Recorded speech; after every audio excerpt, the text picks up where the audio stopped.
Hi everybody, thanks for tuning in to the Masterflow Plumbing YouTube channel, where it is our goal and our mission to help teach you, the average homeowner, some basic plumbing repairs that you can accomplish around the home yourself. Before you do attempt to do any of this though, we would like to remind you that plumbing can be a dangerous activity and can cause personal injury and or property damage. So before you attempt to do any of this, please read our full disclaimer down here in the description box. While you're down there, please go ahead and click the subscribe button and the like button, as it does help us tremendously to keep bringing you this useful content. Okay, today's video is about the brand new water softener that I have just installed in your home. We're going to go over some of the settings on the computer right here, and we're also going to go over how you should maintain this unit.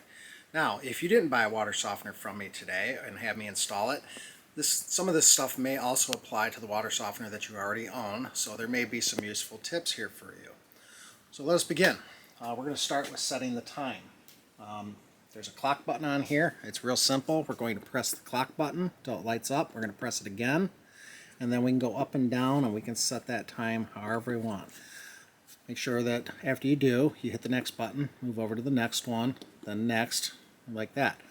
If you happen to make sure you have it on the AM or PM correctly, and then also you can just keep going through that until you get to AM if it happens to be AM where you're at. So you'll see that changes to AM once we hit after midnight. We're going to go back and set it back at the time that it is, because that is our time. Okay. Next, we're going to talk about some of the components on the water softener. First and foremost, on the back side of it here, where the copper pipes are connected, you're going to see two red dials on the back of here. These are for your bypass. Okay, what their purpose is, right here, is to bypass the water softener in case it needs to be serviced, or in case you are using an excessive amount of water in your house. For some reason, you're filling a swimming pool and your hose spigot outside is attached to the soft water. Well, you probably don't want to fill a swimming pool with soft water, because you're not going to be able to produce enough through this in one day to actually be able to fill a swimming pool anyway. So you may want to bypass it. In order to bypass this, you don't have to turn off the water to the house. You don't have to do anything except for turn these dials a quarter of a turn like that, so that they are going like this.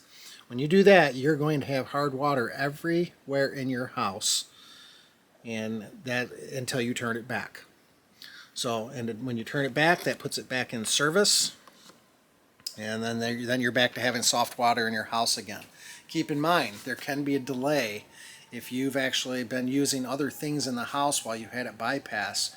Say, for example, somebody took a shower, your water heater has actually been replenished with hard water at that point. So it may take a little while for everything to go back to soft into your house. So that covers the bypass. Let's talk about some of the other stuff. You're going to have a tube like this coming off of your water softener.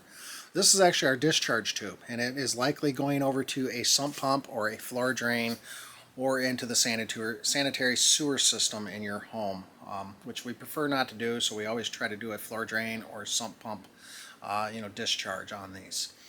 In the colder states like Michigan, where we're at, we cannot just take this tube and discharge it to the outside of your house. It will freeze and cause problems with the water softener and cause the water softener to malfunction and go bad. So we don't want to do that. It always goes to a sump pump, floor drain, or some kind of sewer line in your house. That's the only way to effectively discharge them.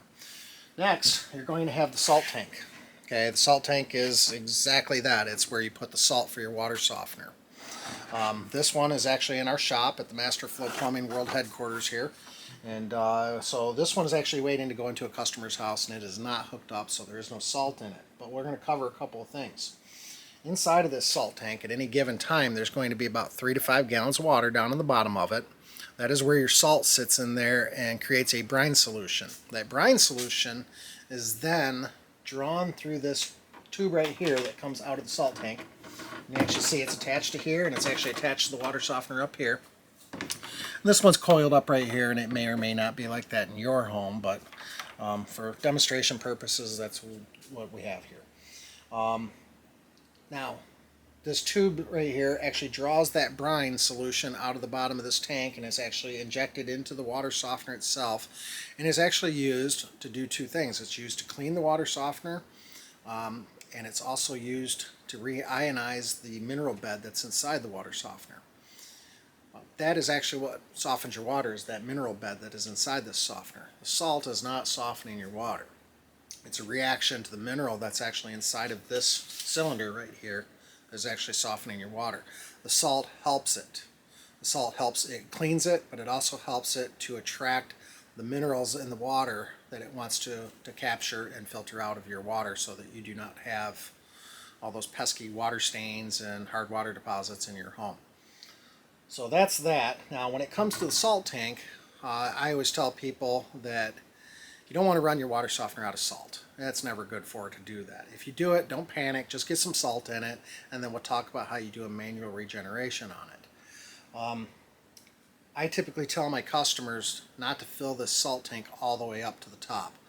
Too many people like to fill them up to the top and then forget about them for 6 months, and then before they know it, they've actually gone a whole month without having any salt in there at all, because they've used it all up and they just kind of forgot about it. So don't do that. I'm going to give you a couple of tips on how you can always remember to actually put salt in your water softener. Today's technology, with your iPhone or your Android phone, you have reminders that you can set. So have your phone set a reminder for once a month for you to check your water softener salt. Or if you're the type of person that gets your hair cut on the first Saturday of the month, then go ahead and use that opportunity to actually pick up some water softener salt from your grocery store or supplier, or wherever you may buy your salt from, and then put some water softener salt in your softener. Do a good job and take care of it, and it will last you for a solid 20 years. Okay, now types of water softener salts. There's water softener salt pellets, there's water softener salt blocks, there's water softener salt crystals. The only ones that you want to use in this particular system is the water softener pellets. Now, based on your water conditions, I may have recommended to you that you use a salt that has the iron remover in it, typically referred to as a red out salt. You can find that at Costco or at the grocery store. I think Costco sells it. I think it's a green bag that has the red out in it, and then the regular bag is like a yellow labeled bag. Same thing applies for Morton salt that you find at Kroger grocery stores. That stuff is all fine to use. There's nothing wrong with any of it. Just make sure that you go off the recommendation that I have given you based on your water conditions that I determined before I ever installed it. So with that said, that should cover the salt tank and what that does. From there, we'll talk about manual regenerations. Now on this water softener, there's a button that says Regen, and if you push it once, light it up, and then push it again, you'll hear it actually start. Okay, and that's it. That's all you have to do for a manual regeneration. So while it's trying to do that, it's not going to really work out very well here in the shop because we do not have any water, but we're going to go ahead and just kind of let it sit right there and kind of go through the motions here. And we'll talk about why you might want to do a manual regeneration. Water softeners in the area that we live in, here in Michigan, the water typically comes in at roughly about 23 parts per million or 23 grains per gallon, whichever one you want to use. And that is the actual hardness of your water. So when we program the water softener, the hardness, we also will compensate for the iron sometimes, so it's not as cut and dry as just setting it at 23 parts per million on the softener for the hardness. If you have any iron, let's say you have 1 part per million, generally the rule of thumb is 5 parts per million on the setting per 1 part per million of iron. So in other words, if you have 23 parts per million of iron hardness and then 1 part per million of iron, we're going to set the hardness at 28 on this particular softener. I'm not going to get into that for the demonstration on this video. This video's purpose is mainly to kind of educate my customers on how to maintain the system. If you have to get in there and set some settings on there, I would actually probably prefer you call me or refer to your actual owner's manual that was supplied with the unit when we got it. So, what happens when we set that hardness setting is it gives a predetermined amount of gallons of water that can be used before it needs to regenerate the next time. Generally in the area that we're in, that's somewhere around 650 to 700 gallons of water. So the average family is going to use, average person uses about 100 gallons of water a day. I know that sounds high, but believe it or not, it's probably pretty accurate. So the average family of 4 is going to use 400 gallons of water a day. That means that the water softener is going to likely regenerate every other day. If you are a family that doesn't use that much water, or you're a single person, Great. So the water softener is not going to regenerate as often, but it's still going to be the same thing. It's going to be 650 to 700 gallons of water in our area based on those settings that I just discussed. So you want to make sure that if you ever have like a house full of people or anything like that, or if you know you're going to have company coming for Christmas or another holiday or a birthday or whatever, you're going to have a house full of people, you probably want to make sure and go ahead and do a manual regeneration on it maybe the night before so it's up to its full capacity. And then if there is an exorbitant amount of water being used in the home during their visit, you may run out of soft water during their visit. So you can always go back downstairs and find your water softener and go ahead and regenerate that. And it takes about 2 hours to go through the whole regeneration process. You should try not to use water too heavily during that time. It's okay to wash your hands or flush a toilet. We don't recommend you take showers or do laundry or dishes in the dishwasher. Certainly don't power wash your driveway or your house or anything like that. The water softener needs the most water pressure available to it to regenerate properly. Part of the regeneration process is that the water pressure goes down into the cylinder right here and it lifts up that media and swirls around kind of like a washing machine inside there. So the reason why we don't want you using a bunch of water while it's regenerating is because we want all that water pressure to be able to lift that and swirl it around and have that cleaning action.